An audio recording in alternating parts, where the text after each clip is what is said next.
chose qui vient perturber leurs habitudes, ça désaxe, ça déséquilibre leur façon de vivre. Et ça peut poser des dégâts énormes. Moi, c'est ma contribution que je voulais apporter là. Ok, merci.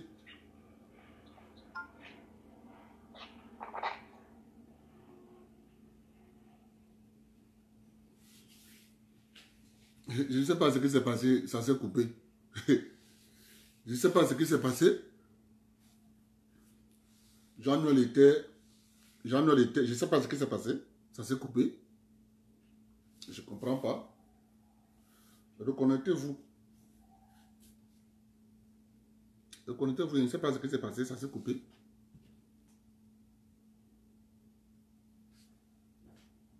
Je ne sais pas ce qui s'est passé.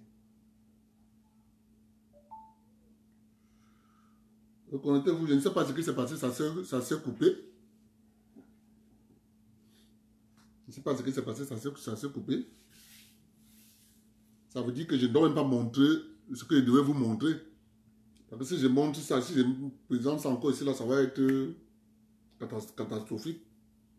C'est pourquoi ça s'est coupé. Reconnectez-vous. Connectez-vous.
finit avec ça avant de passer au sujet sur la manipulation des religions.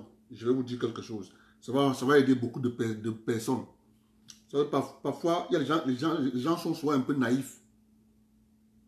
Et cette naïveté fait que beaucoup de personnes se sont retrouvées pris au piège. Bon, on finit avec notre frère Ousmane Mi. Boubacar.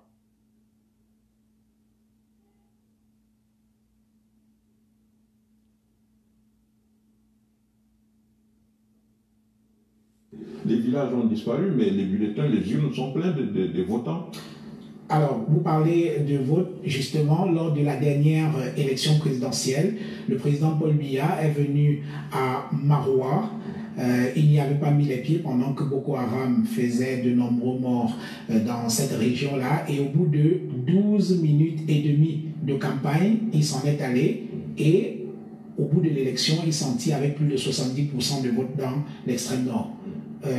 Personnellement, je n'arrive pas à comprendre. Vous y comprenez quelque chose à un tel score? Ben, nous comprenons parfaitement. Expliquez. En fait, ce qui se passe, je ne comprends pas le président Biya.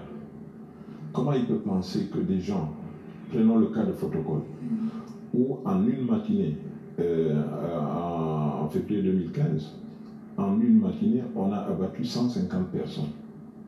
150. Les Boko Haram ont fait une incursion à Photocall et ils ont tué 150 personnes. Personne n'est allé là. Aucune élite n'est allée s'incliner. Ce qui fait qu'aujourd'hui, si vous, M. Jean Bruno, on vous dit, M. Biya, étant ressortissant de Photocall, arrive à Maroua, allons le voter. Mais c'est ahurissant. Pourtant, on dit qu'ils ont, les gars l'ont voté. D'où sont alors ces résultats? Voilà, donc je crois qu'il n'y a pas à chercher de midi à 14h. Nous n'avons pas participé à ce jeu-là électif parce que le parti n'est pas encore préparé pour ça. Nous attendons le moment venu. Mais les comédiens ils ont joué leur rôle, c'est tout. L'administration a fait ce qu'il fallait faire. Les résultats ont été préfabriqués, je dirais. Et le président Biya est revenu. Est-ce que ce serait méchant de vous retorquer que vous et les populations, vous n'avez qu'à vous en prendre à vous-même? Ce serait méchant de le dire. Les populations sont encadrées par des lois, sont encadrées par des dirigeants, sont encadrées. Il y a toute une panoplie d'éléments qui font que la population doit. Et je vous dis, il y a des contraintes de la vie. Et les gars, parfois, le soir, il faut trouver des machins pour les moustiques. Et il faut chercher où trouver. Et parfois, la boutique du coin n'existe pas. Et puis, vous vous retrouvez dans la famille avec le palu. Il y en a 5-6 en une semaine qui tombent. Et donc, on est dans ce cycle-là, infernal. On ne se soucie pas de bien. Les gars, aujourd'hui, disent que bon, de toute façon, un jour, il partira. Et nous vivrons. Nous en sommes là. Donc, c'est une sorte de fatalité qui a frappé le Grand Nord. Vous prenez le cas de la Damawa, les prises d'otages. Qu'est-ce que c'est que cette histoire? Le Cameroun, comment voulez-vous qu'un pays... Il parle des prises d'otages dans la Damawa. Moi, je ne sais pas si les Camerounais,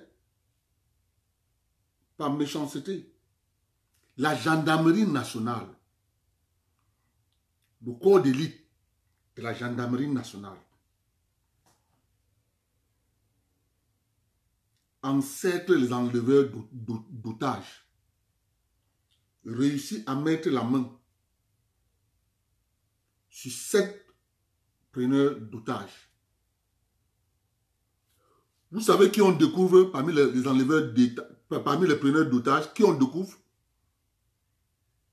Parmi les preneurs d'otages, on découvre un Diaoro. Vous savez ce qu'on appelle le Diaoro ou non? Un Diaoro, c'est l'adjoint au chef.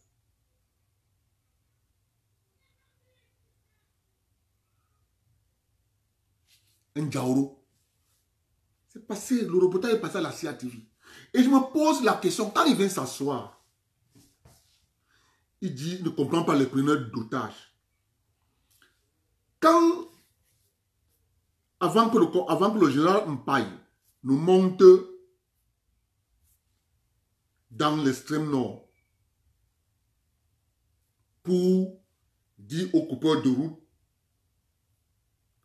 Hayan, passe, Hayan. C'était le même scénario.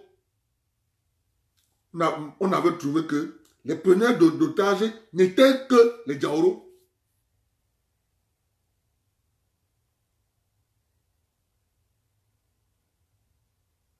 Je vous dis récemment, dans la Damawa, qu'il est en train de parler.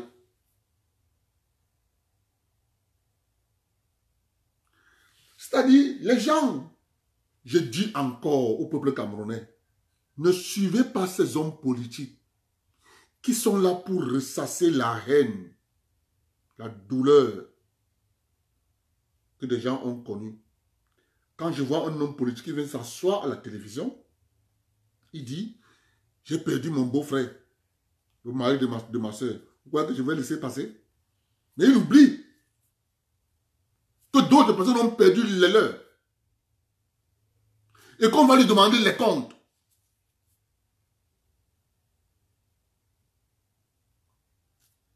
Monsieur, le président Biya n'a jamais demandé à être président. Il n'a pas écrit une lettre. Il n'a jamais dit au président Amadou Ahidjo, choisis-moi, je veux être président. Jamais. Lui-même, il l'a dit. Que la mère du président Amadou Ahidjo n'était pas contente. Monsieur Biya n'a jamais écrit que je veux être président. Comme il a dit, d'où était venu le pseudo-coup d'État. Il faut que les gens comme ça ne doivent pas exister en politique au Cameroun. Ils ne doivent pas exister en politique.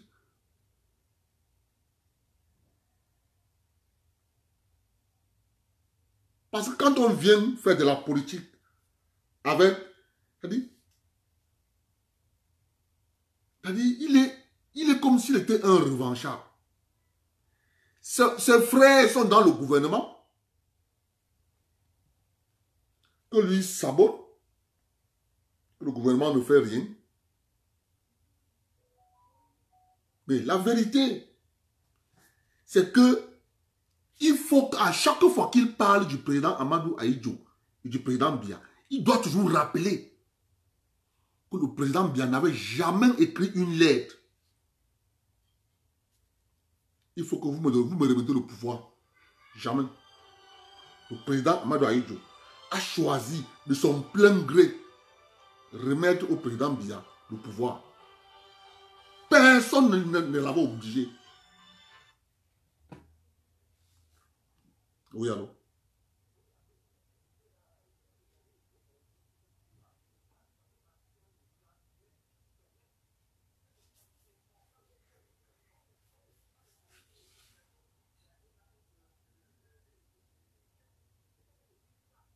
Ok.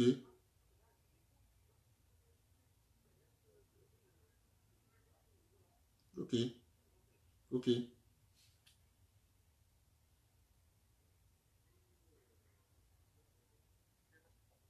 Ok, tu es en ligne. Ok, vraiment, je voudrais m'excuser auprès de tous les auditeurs là qui, parce que ça s'est coupé tout à l'heure. Et il était important que je dise ce que je voulais, que je finisse ce que j'avais à dire. Je voulais dire, je t'explique. Aujourd'hui, voilà quelqu'un qui dit qu'il y a du bourrage des urnes dans le Grand Nord. J'ai expliqué comment ça fonctionne. Je pense que les gens ont compris. Maintenant, quand tu as parlé de la paupérisation des populations du Grand Nord, il faut dire deux choses. Il faut dire que les populations de la zone, si on prend la zone des Peuls, par exemple, on sait que c'est des populations qui sont majoritairement des éleveurs. Alors, si on se retrouve donc avec des éleveurs qui, pendant des années, ont vécu correctement du fruit de leur travail, on sait bien qu'il y a une certaine époque où tu ne pouvais pas parler à un éleveur dans du Grand Nord. Parce que c'est des gens qui brassaient des grosses sommes d'argent. Alors, travaille avec la nature. Et si aujourd'hui on se retrouve avec la situation comme une situation comme celle de Boko Haram dont on parle, où les populations ne peuvent plus aller dans les pâturages, aller perdre leurs animaux, c'est sûr que ça a un effet négatif sur la qualité de leur vie, vu la baisse des revenus. Et on sait aussi, par rapport au problème de la sous-scolarisation d'un certain nombre de jeunes dans cette zone-là, c'est que les populations qui ont vécu avec l'habitude de l'argent, ensuite, ils font l'élevage et ça leur rapporte l'argent. Il y avait beaucoup de familles qui préféraient envoyer leurs jeunes enfants aller conduire les troupeaux parce que ça leur rapportait directement de l'argent que de les envoyer à l'école. Et surtout que dans ces régions peules, on sait que généralement quand un enfant naît, il y a la famille du père qui lui offre un taureau, la famille de la mère lui offre une vache, et puis le petit, quand il atteint l'âge de 11 ans, très souvent, il a déjà son cheptel qui est en train de se former. Bon, ça c'est comme ça. Donc maintenant, si on va prendre les populations Matakam, Mundang, les Guiga et autres, qu'est-ce que ces populations étaient à l'époque où M. Aïdjo était là, où le président Aïdjo était en place? Qu'est-ce qu'étaient ces populations à ce moment-là? Je me rappelle que même encore, après la session du président à la magistrature suprême, le président Biya, parler on les appelait Jaman, en gros, des Toupouri. Parler d'un Toupouri, c'était synonyme de coupeur de canne à la Sotukam, en Bandiok. C'était des populations qui étaient marginalisées, très marginalisées, alors que le président Aïdjo était soit de la grande région du Nord. C'est pareil, je vais faire un rapprochement avec les Tchadiens, par exemple. On savait que quand on parlait d'un Tchadien, on voyait le mot réfugié à côté. Aujourd'hui, le président est arrivé. On peut voir aujourd'hui que ces populations de l'extrême nord, les Giga, les Matakam et autres, on peut voir aujourd'hui que c'est des populations, des peuples qui ont pu retrouver leur dignité. Leur dignité. Aujourd'hui, la fête du coq, le Nyang-Nyang, la fête des Toupouri, par exemple, on la voit manifester partout. On voit ça à Douala chaque année.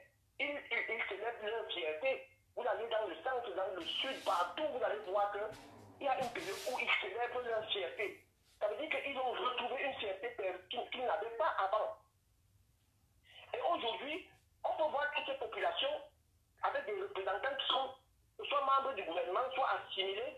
Il y en a même, on voit par exemple dans le Bire, on voit des populations de l'extrême nord, c'est-à-dire parmi les Giga, les Mundang et autres, on voit beaucoup d'officiers supérieurs, d'officiers et même des très bons soldats qui font partie, par exemple, de notre Bire et de l'armée.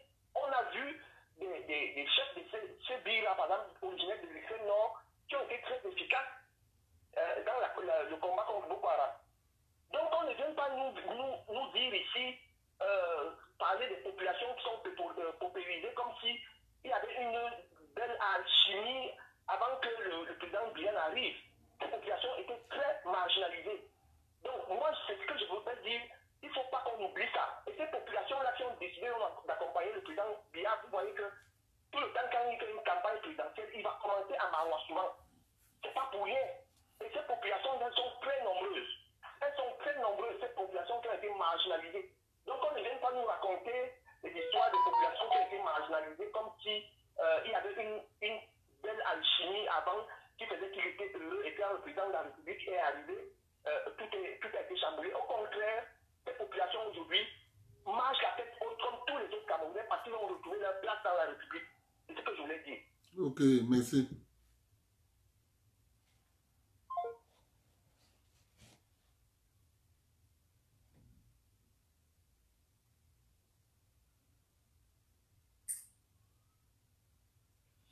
Quand vous voyez le monsieur, les gens comme ça, il ne faut pas les écouter.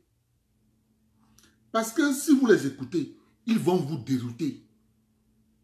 Ils vont passer le temps à vous dire, à l'époque du président Amadou Ahidjo, on était bien. C'est pour ça que je prends toujours la peine de vous dire, Le président Madoï quitte le pouvoir, il y a 600 km de route bitumée. Je prends toujours la peine de dire ça dans le direct. Pour que les gens comprennent, il y avait 600 km de route bitumée dans l'ensemble du territoire national. 600. Aujourd'hui, le président Biya est à 7000. Il poussait. Personne ne va vous dire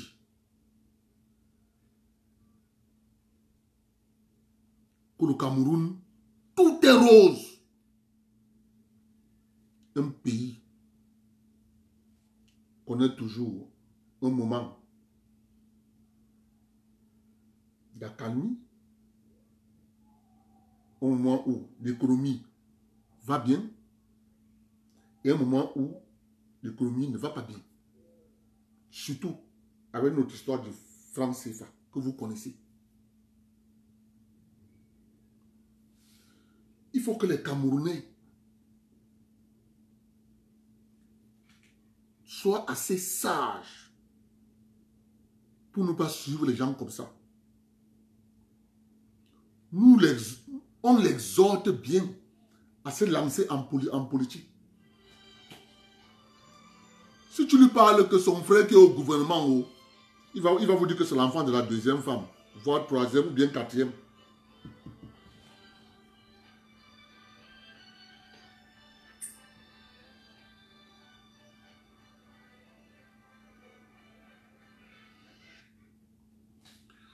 Oui, allô?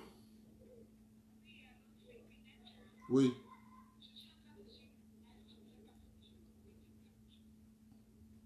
Ok, je te mets en ligne. Ok. Vas-y, tu es en ligne. Ok, d'accord. C'est Pinette qui appelle. Déjà, merci à Abdel pour tout ce qu'il fait, le travail de sensibilisation qu'il fait pour nous. Et je lui dis merci 1000 fois. Je voudrais juste nous rappeler, et moi, c'est l'une des choses que j'ai appris pendant nos directs, c'est pourquoi je l'appelle prof. Nous savons très bien que le colon, l'impérialiste, utilise la division pour régner chez nous. Et il utilise la division, il utilise qui? Il utilise des traîtres, il utilise des Camerounais, des gens qui vont, des Judas, des gens qui vont se lever et qui vont continuer le processus de déstabilisation qui est entamé depuis longtemps. Moi, je voudrais juste nous rappeler à être conscients de cela et à continuer de développer l'esprit de nationalisme et de nationalisme et de comprendre que tel que c'est parti là, ça ne va pas s'arrêter. Il s'agit de, comme on dit en anglais, power and control. C'est des gens qui veulent le pouvoir, qui veulent le contrôle de tout, de nos richesses, de notre argent et de tout. Ils ne vont pas s'arrêter. J'ai suivi Afrique Média et j'étais tellement contente d'entendre parler de la victoire, si je peux appeler ainsi, de notre au port, des exploits que les Camerounais font maintenant qu'ils ont pris le contrôle du port autonome de Douala et même celui de Kribi qu'on est en train de reprendre, d'arracher. Donc, je crois que les gens ne seront jamais contents et ils ne vont jamais nous laisser. Et pire encore, on ne fait que découvrir les richesses de notre sous-sol. Vous croyez qu'ils vont nous laisser comme ça? Mais non. Ils vont utiliser, ils vont faire tout ce qu'ils pourront faire pour détruire, pour déstabiliser le Cameroun, pour salir l'image du président. Et malheureusement, ils vont utiliser nos frères. Donc moi, je voudrais juste nous exhorter à un sentiment de nationalisme. Que l'on puisse aimer notre pays, que l'on puisse soutenir notre président, que l'on puisse défendre nos intérêts et qu'on ne soit pas des Judas. Je vous en prie. Donc, merci beaucoup Abdel et merci à toute l'équipe encore. Ok, merci à toi. J'ai dit quelque chose ici. Il y a un monsieur qui est venu là, dit que non, vraiment de Dieu, pourquoi tu parles, pourquoi tu mélanges le Covid avec le machin. Mes chers amis, écoutez-moi. Si l'Afrique centrale, Cameroun en particulier, tombait, comme l'Afrique de l'Ouest avec la Côte d'Ivoire a été neutralisée, on n'allait jamais parler du Covid-19. Je vous explique pourquoi je l'ai dit. Parce qu'il y a des gens qui sont, ils ont les murs ici. Quand il fait comme ça, il regarde comme ça. Il ne fait pas ça. Hein.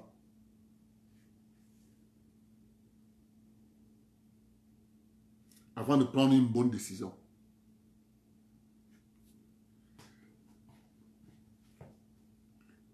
ce qu'on appelle les pétrodollars. Les pétrodollars. C'est-à-dire, tout le monde achète le pétrole en dollars. Le commerce mondial s'effectue en dollars. Quand on remet ça en cause, c'est à l'avantage de qui? Est-ce que quand on remet le système en cause, ça avantage les Américains? Non. Ça n'avantage pas les Américains. Est-ce que quand on remet ça en cause, ça avantage les Français? Non. Parce que vous devez savoir une chose. C'est que, au même moment qu'il y a les pétrodollars, quand le Cameroun vend quelque chose aux États-Unis d'Amérique, quand on paye en dollars, les Américains payent à la France. Et quand les Américains payent comme ça à la France, chers amis, il faut comprendre comment le monde la marche. Quand les Américains payent à la France, ils savent bien qu'en fin d'année, ils vont réclamer leur pourcentage. Hein. Ils vont réclamer leur pourcentage. Quand toute cette guerre a commencé au Moyen-Orient, bon, maintenant que c'est installé en Afrique, c'est parti. C'est pas parti. Pourquoi c'est pas parti? Pourquoi c'est calé en Libye, Mali, et depuis on cherche à embraser le Cameroun? Pourquoi? On cherche à embraser. C'est l'Afrique francophone qui est le coffre-fort de toutes les bourses occidentales.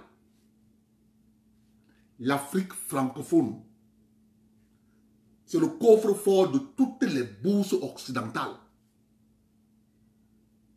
Vous allez toujours vous rendre compte qu'il y a un minerai qui vient de l'Afrique francophone, dont un pays en Occident. C'est là-bas où on fixe les prix dans sa bourse.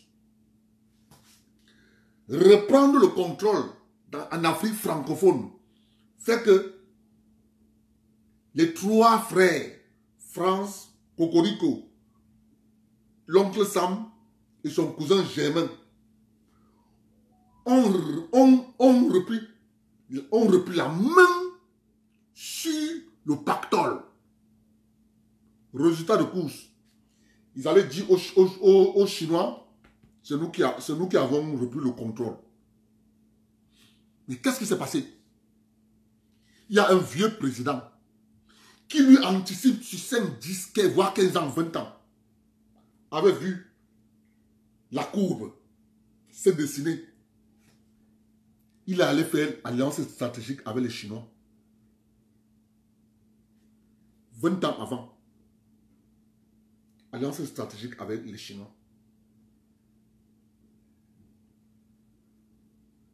Vous comprenez? Du coup, il a décidé de reformer son armée. Parce qu'avec les anciens accords, il ne pouvait rien faire.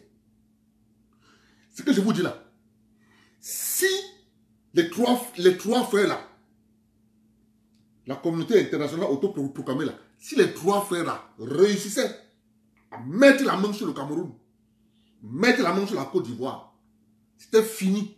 On n'allait pas entendre parler du Covid.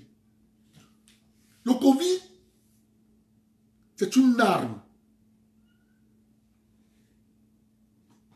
C'est une arme géopolitique.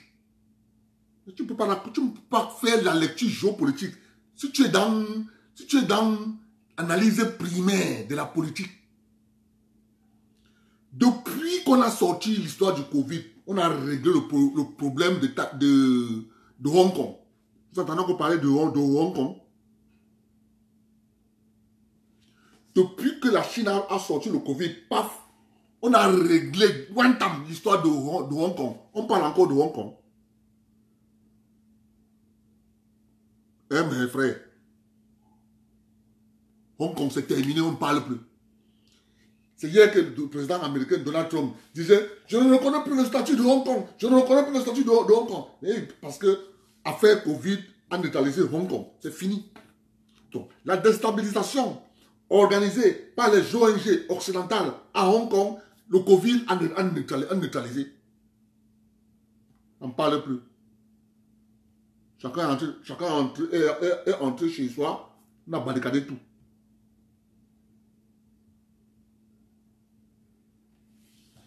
Grâce au Covid, le dossier Hong Kong a été réglé. Dès qu'il lève un peu la tête, on dit virus. On ferme tout le monde. Donc, tu ne peux pas comprendre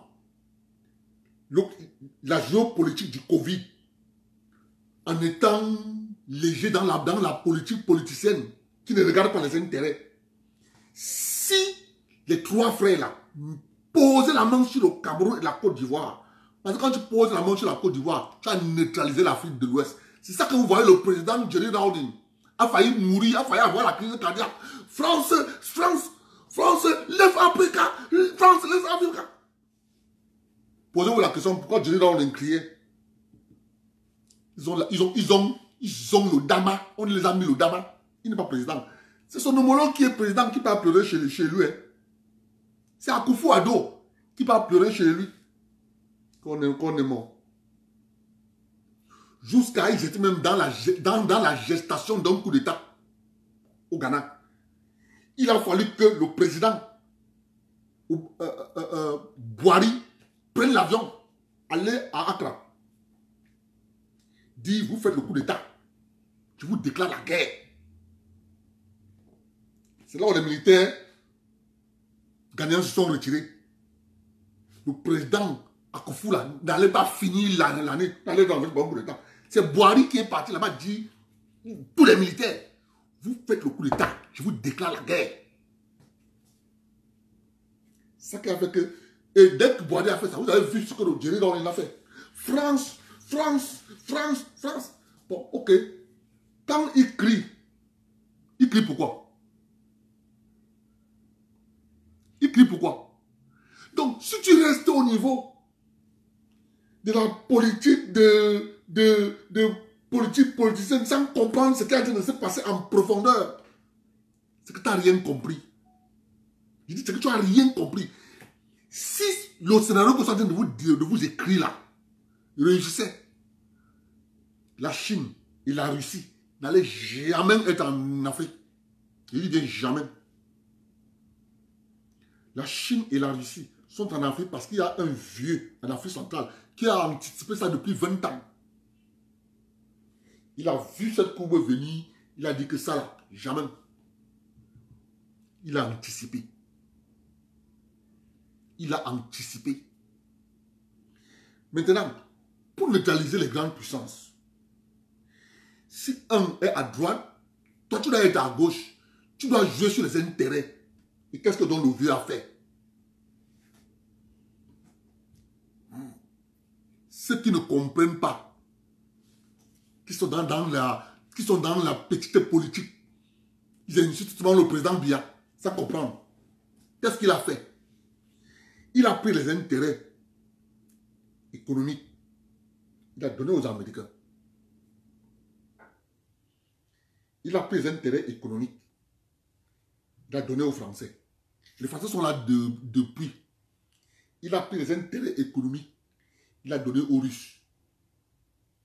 Il a pris les intérêts économiques. Il a donné aux Chinois. Il a pris les intérêts économiques. Il a donné aux Indonésiens. Il a pris les intérêts économiques. Il a donné aux Indiens. C'est ça qu'on a bloqué là. Au commerce de Bolova. Avec les tracteurs.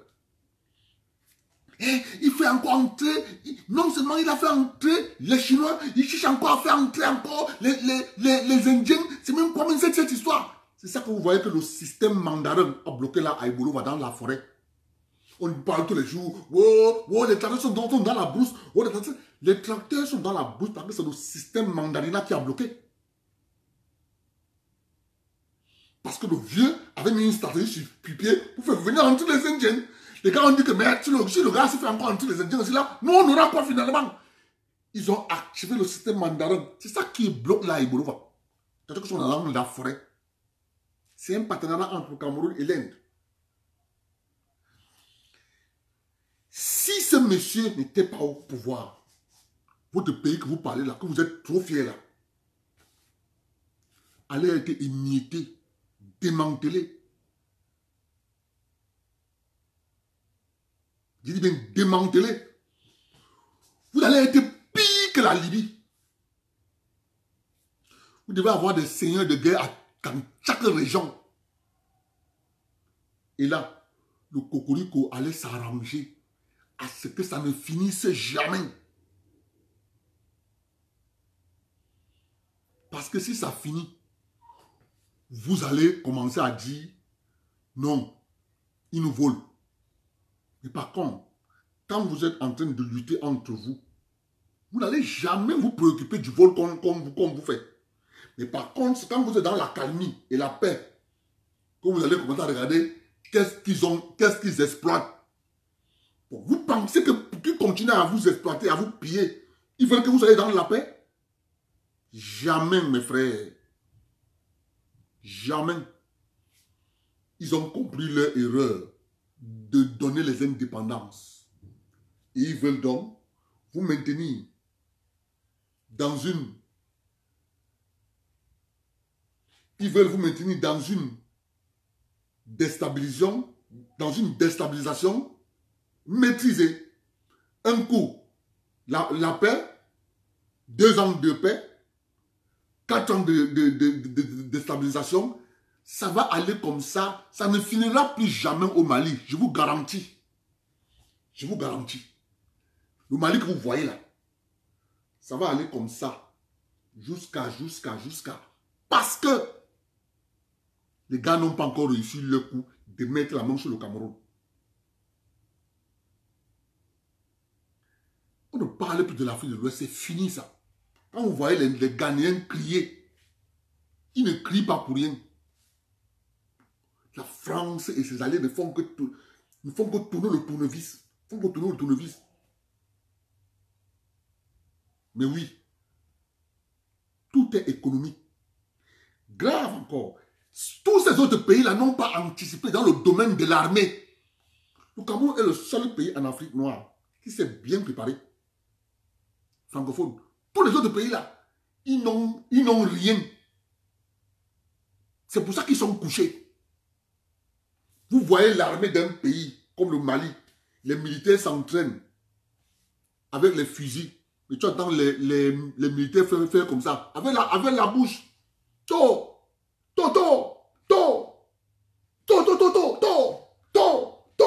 Voilà l'armée d'un pays qui s'entraîne à défendre son territoire avec la bouche. Avec la bouche. Mais regarde quand le billet s'entraîne. Tu entends. Boum. Balle réelle. C'est ça qu'on dit. Un pays qui s'est préparé pendant 20 ans. Les autres ne sont pas préparés. C'est pour ça que les autres sont obligés de se coucher.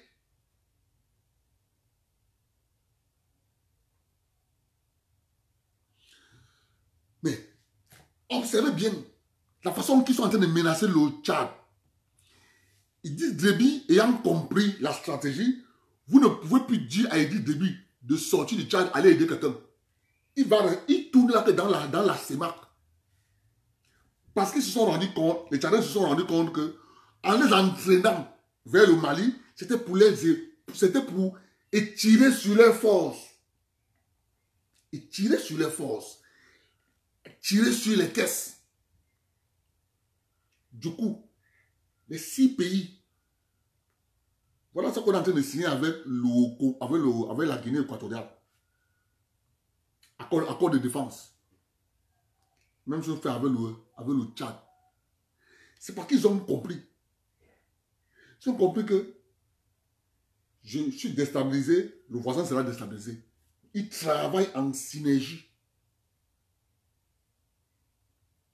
Tout ça, c'est sous la houlette d'un homme. Voilà. Le président Biya. Quand moi je dis que je préfère qu'il meure là-bas, Parce que c'est le seul capable d'anticiper sur quelque chose qui va venir dans 20 ans. Il a fait ses preuves, il a prouvé, on a vu. Quand il réformait l'armée camerounaise, les gens lui disaient, ce n'est pas important.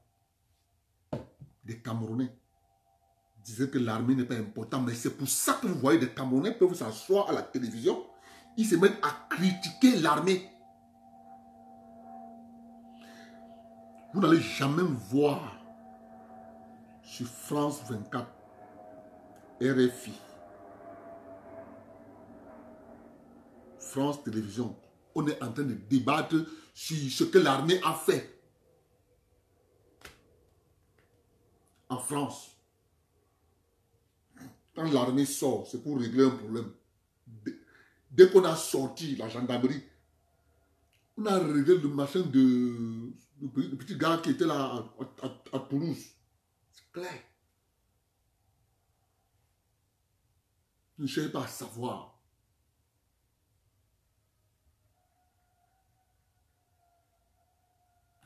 Donc, les gens qui ne savent pas lire la géopolitique mondiale viennent s'asseoir. Ils parlent du président Biya. Je suis souvent, quand j'écoute les gens parler dans les médias camerounais, je pose la question, mais est-ce qu'ils ont vu ce qui se passe à l'international? Parfois, je suis souvent dépassé.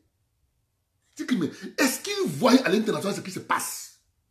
Parce que quand je vois Equinox Télévision faire des reportages, je dis que mais est-ce que Equinox est en train de voir ce qui se passe à l'international?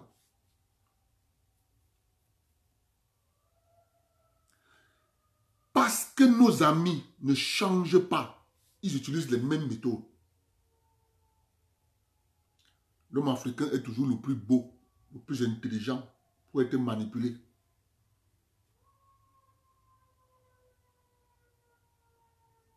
Des Camerounais disent que l'armée n'est pas importante. Et on chante ça à la télévision. Des invités.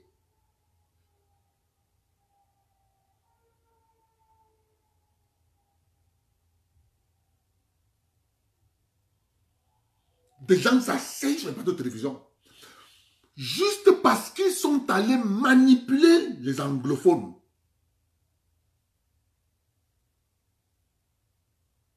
Et je dis encore au président Biya, Excellence, nous vous soutenons aujourd'hui, et demain, et après-demain. Vous êtes le seul. Les gens disent que vous êtes vieux. C'est normal. Lutter contre un système mandarin est très complexe. Très complexe. Parfois, nous, on se pose souvent la question de savoir comment vous faites avec ce système mandarinat. Puisque le mandarinat, c'est ça qui a renversé l'empereur chinois Gengis Khan, le mandarin. Quand l'empereur donnait les ordres, les mandarins sortaient, les ordres qui passaient aux soldats, c'était le contraire. C'est comme ça que l'empereur Gengis Khan tombe. Nous avons la chance. On a vu ce que ça a causé au peuple chinois. Le dépeçage du pays, la balkanisation du pays, on a vu. Nuit était les Mao Zedong qui se sont levés. Ils ont dit à Chiang Kai-shek, ça va comme ça. Le pays était occupé. Au nord par les Japonais, là-bas par les Russes, là-bas par les Français. La Chine était occupée par tous ces pays que vous voyez.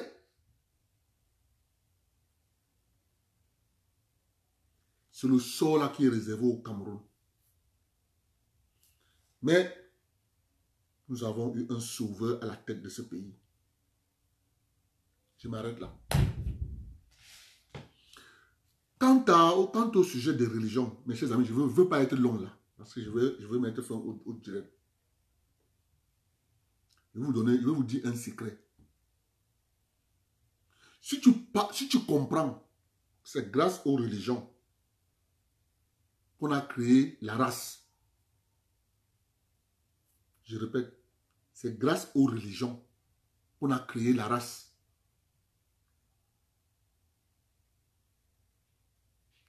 Si tu comprends ce que je suis en train de vous dire là, ça veut dire que quoi? Ça veut dire que écoutez la parole de Dieu. Mais gardez votre jugement en tant qu'être humain.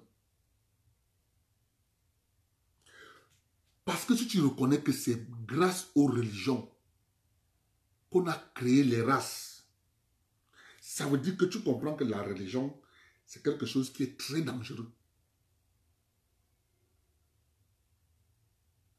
C'est grâce aux religions qu'on a créé les races. C'est grâce aux religions qu'on vous a dit Ismaël. C'est grâce aux religions. Ayez votre libre arbitre face à tout problème que vous pouvez avoir dans la vie des hommes.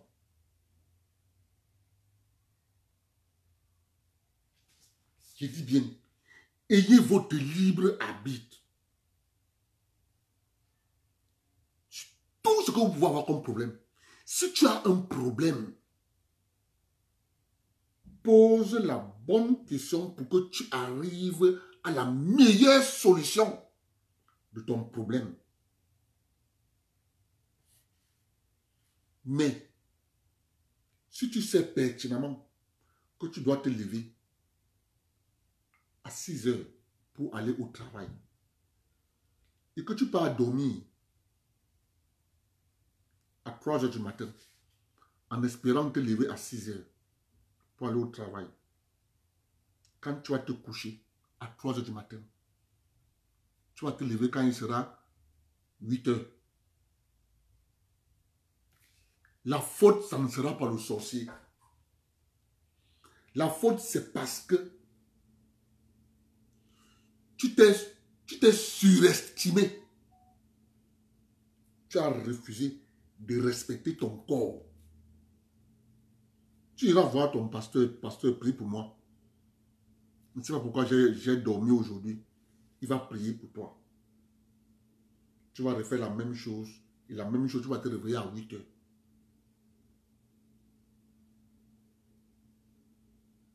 Tu sais que tu vas te lever à 6 heures. Dors à une heure raisonnable.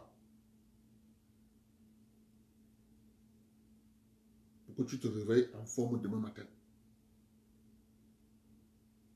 C'est la physique du corps humain. Je n'invente pas ce que je dis.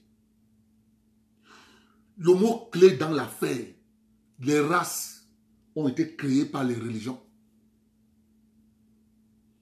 C'est pour ça que vous n'allez pas m'entendre manipuler la religion. Vous n'allez pas m'entendre.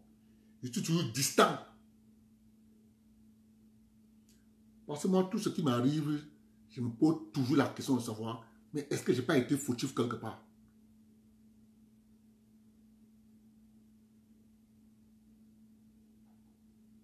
C'est pour ça que je dis toujours aux gens, soyez juste avec votre libre arbitre. Quel que soit le problème que tu as, cherche à résoudre le problème, à poser le diagnostic qui va te permettre de séparer le problème réel et un problème d'ordre mystique. Un problème d'ordre mystique se résout par la prière, par la spiritualité. Ne faites jamais l'amalgame entre les deux. Vous avez des gens, ils disent, Seigneur, je n'ai pas le travail. Oh Seigneur, vraiment de Dieu, je n'ai pas le travail. Après, tu lui dis, allons porter les papins pour charger le camion là. Il te dit, c'est le travail ça. C'est ce que tu vas trouver à me donner. Est-ce que vous comprenez? C'est plus le travail. C'est plus Seigneur. Seigneur lui a donné le travail. Au même moment qu'il est en train d'implorer, oh Seigneur, donne-moi du travail. Oh Seigneur, il ne sait pas qu'en portant ces mêmes papins, il pourra faire une connaissance avec quelqu'un. Tu vas lui dire, mais tiens, je t'ai dit porter le papin là-bas. Ça veut dire que tu peux être un bon maçon. Il ne sait pas que c'est le Seigneur qu'il est en train de prier là, qu'il a d'abord envoyé porter les papins. Et que via ces papins, il pourra faire une connaissance. Et cette connaissance va l'amener quelque part. Et ainsi de suite. C'est ça, on dit les voies du Seigneur. Et quand le Seigneur t'envoie le travail, tu réponds à la personne, ça que tu as trouvé pour me donner. Il te chasse. Il a chassé le Seigneur. Mais il ne sait pas qu'il a chassé le Seigneur. Il ne connaît pas. Il veut le travail que le président va, il veut le travail que le Seigneur doit l'envoyer. Ministre, il va sauter. Oui, Seigneur, oui, Seigneur. Ce n'est pas ça, les amis.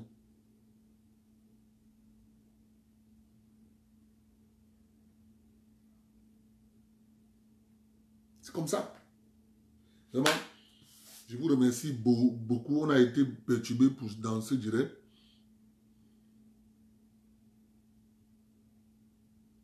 Mais plein de jeunes sont au chômage à cause de ce que je suis en train de vous dire là. Moi, je tiens ça de mon père. Parce que moi, mon père, c'était Dieu pour moi.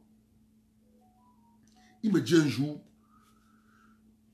quand j'avais eu mon bac, en 94, je suis à Bafia avec lui, on parle là, à la véranda. On parle.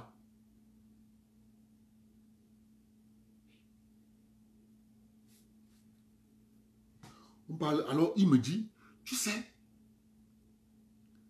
si tu pries Dieu, tu dis à Dieu, Seigneur, donne-moi le travail. Il va t'envoyer le travail. Mais sauf que tu ne sais pas quel genre de travail il va t'envoyer. Il peut t'envoyer aller creuser le puits. Il peut t'envoyer aller creuser même un puisard. Il peut t'envoyer aller être manœuvre. Il peut t'envoyer aller être... Parce que du moment où tu es en train de prier, que Seigneur, je ne trouve pas du travail. Tout travail que qui va être en face de toi, après que tu viens de faire la prière là, que Seigneur, je veux le travail, va le faire. Parce que tu ne sais pas que le travail que tu vas faire là peut déclencher un processus qui va te faire de travailler à A, B, C, D, E, F, G. Après, tu es stabilisé. J'ai retenu ça de mon père.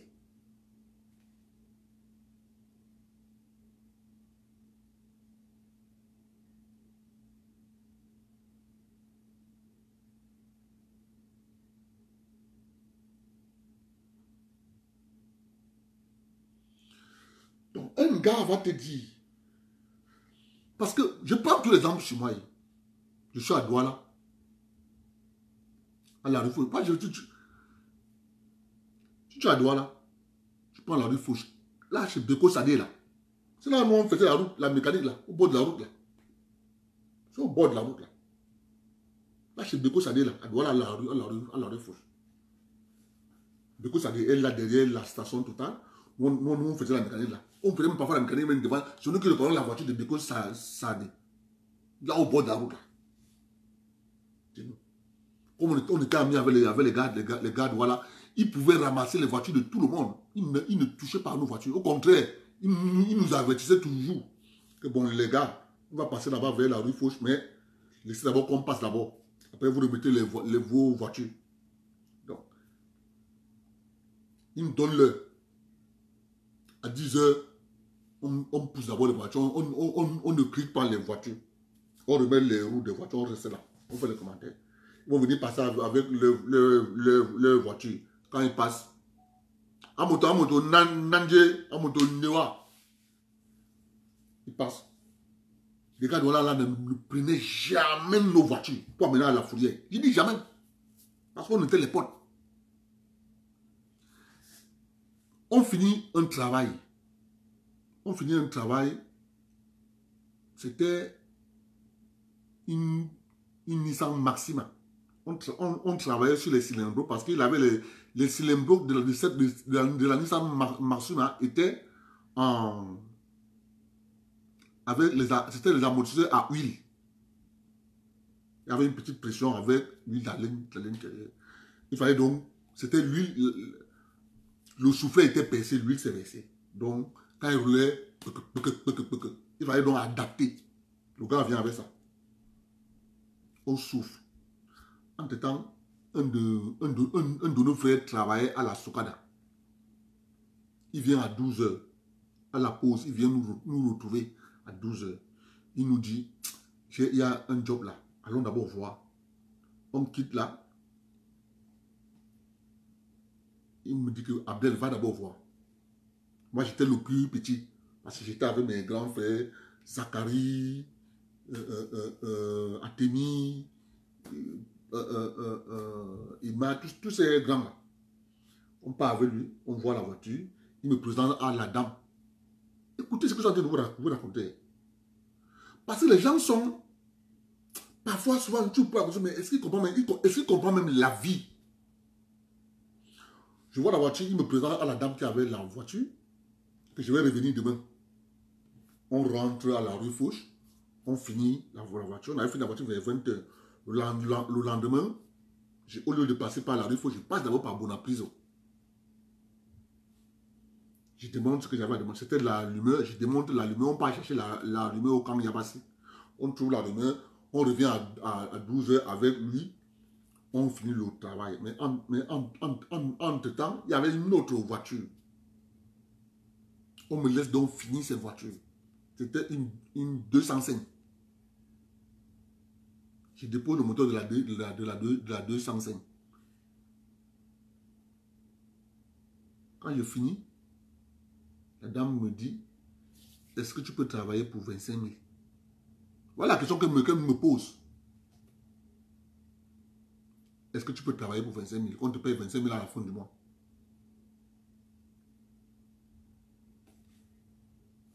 J'ai un bac. Mais on me dit, est-ce que tu peux travailler pour 25 000? C'est une question bizarre à répondre. Vous connaissez ma réponse? Elle était simple. À l'instant T, là où je suis, je n'ai pas un salaire tous les fins du mois. Je suis payé quand je travaille. Donc, comme je suis venu là chez vous, là, je travaille, vous allez me payer. Donc, je n'ai pas un salaire qui entre tous les fins du mois. Mais si je peux avoir un salaire qui est fixe de 25 000, j'appelle ça en français un de retenu.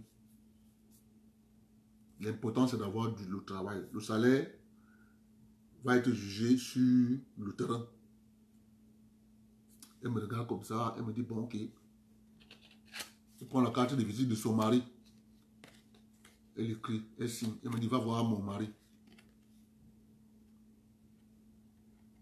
Elle me dit, avant de partir, là où tu pars, passe d'abord par tu vois mon mari. Comme ça que je passe à Midcam. J'arrive là-bas.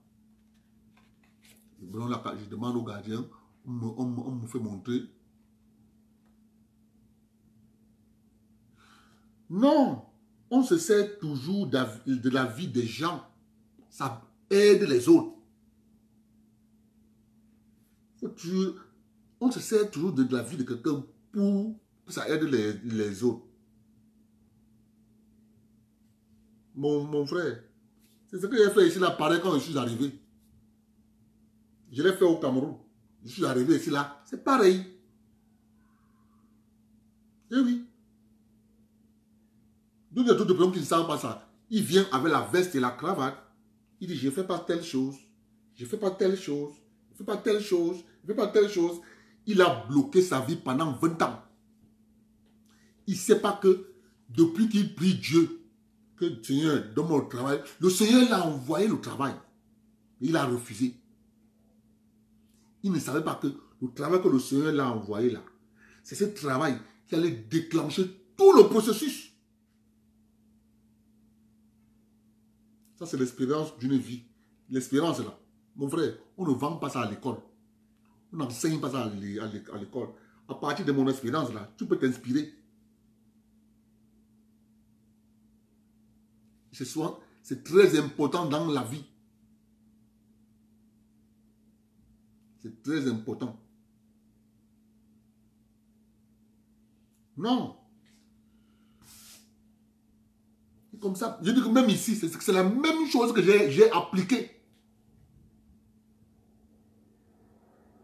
Jusqu'à, les gens m'ont donné même, jusqu'à la limite salariale.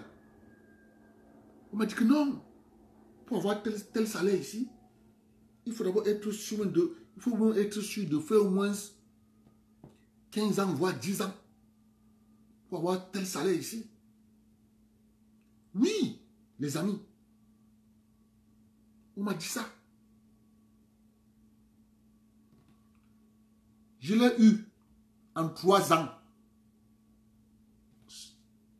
Les mêmes personnes qui m'ont dit, j'ai dit, voilà mon salaire. 3 ans. Hé, hey, donc c'est ça. Mais toi là, tu es terrible. Hein? Donc, c'est parce que quand tu connais les clés de la vie, tu connais comment, c'est-à-dire,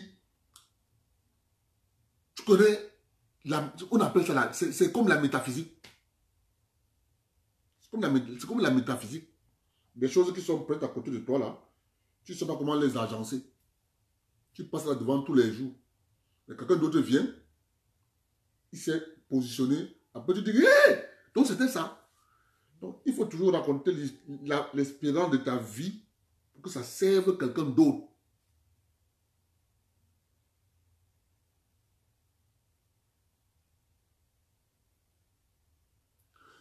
À Koufo, tu ne peux pas te battre contre les salaires au Cameroun. Je te dis pourquoi. Les salaires au Cameroun, c'est David contre Goliath. Pour avoir les bons salaires au Cameroun, c'est compliqué. Je te dis non. Je t'ai dit que je t'ai pris un exemple ici dernièrement. Les présidents des syndicats sont allés tous en retraite avec le syndicat dans la poche. Il part en retraite, il part avec le syndicat. Il part en retraite, il part avec le syndicat. Il part en retraite, il part avec le syndicat. Donc tu comprends que il a passé 40 ans à être président d'un syndicat, il ne négociait jamais pour les ouvriers. Donc, mon frère, moi,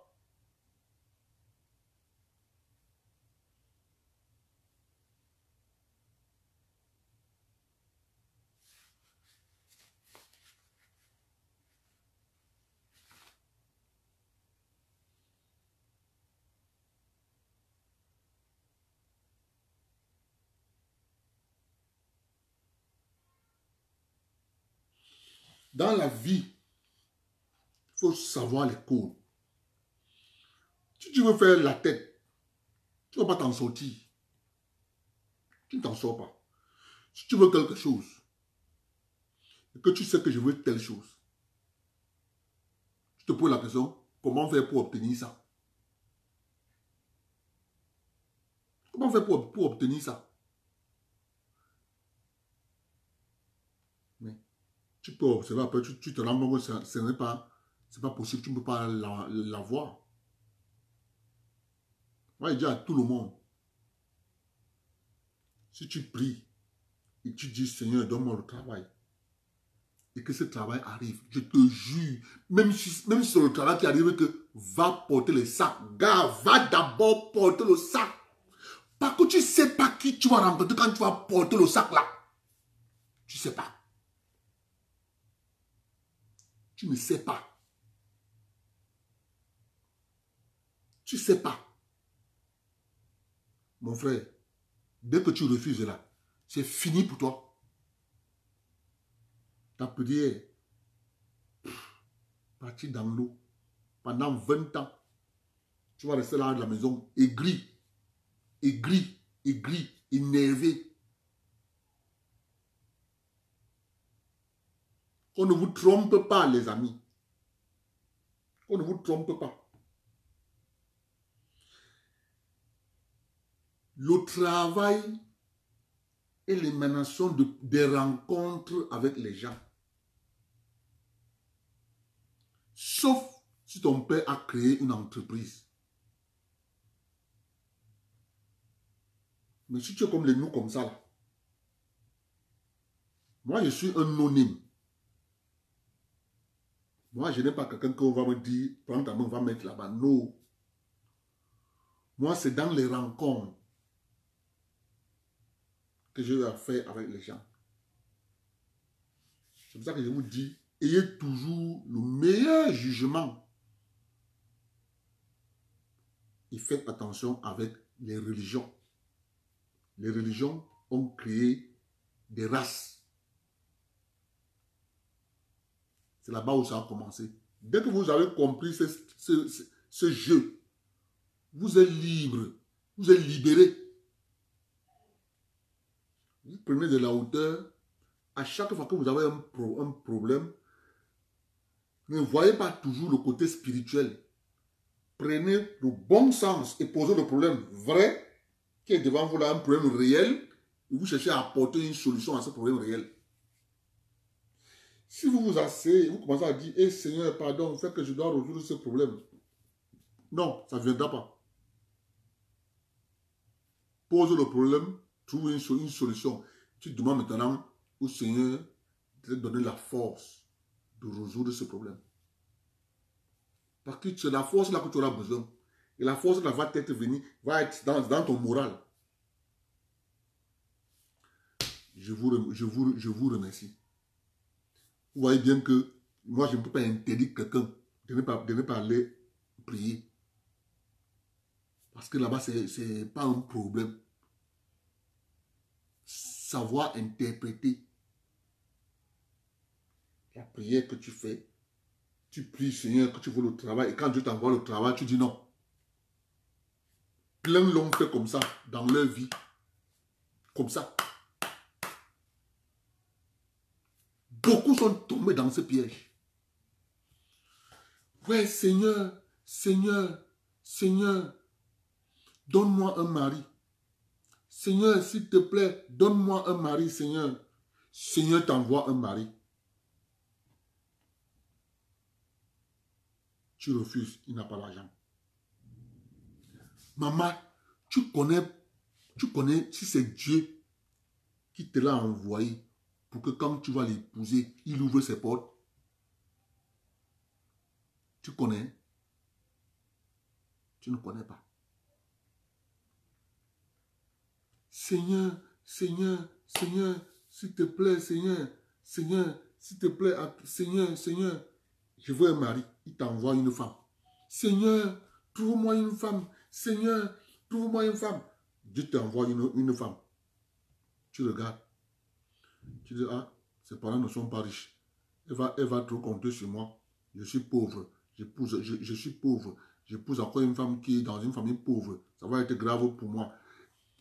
Tu ne sais pas que tu peux épouser cette femme. Dieu t'ouvre tes portes.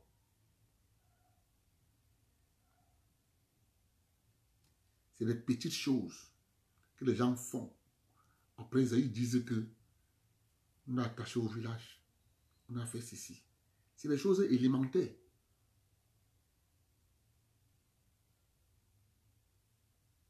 C'est des choses élémentaires. Mais que les gens font ça tous les jours. Ils font la même erreur. Ils font ça. Quand elle accouche des enfants, les enfants commencent à faire la même erreur qu'elle a faite, ou bien lui l'a fait. Il laisse.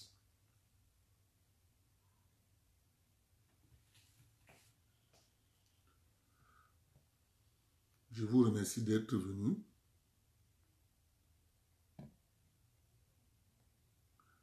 Rose, on a fait combien de partages pour le deuxième tour-ci? Parce qu'on nous a coupé l'élan.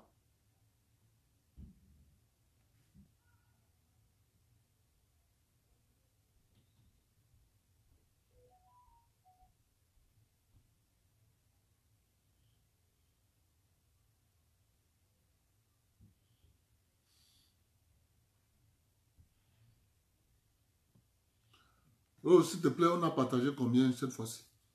Comme on n'a pas fait le bilan de la dernière, le premier direct là.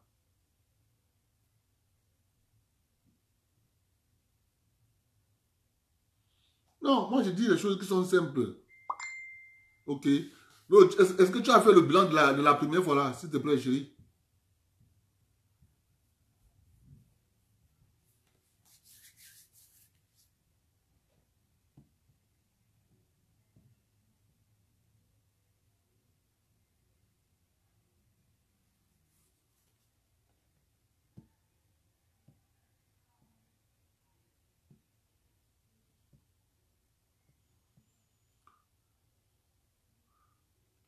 Donc, Rose, c'est cette fois-ci qui a fait 230 ou bien sur le premier. En tout cas, je ne sais pas, on a quand même... Non, ok. Ok.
Tu n'appelles pas Paul Biya.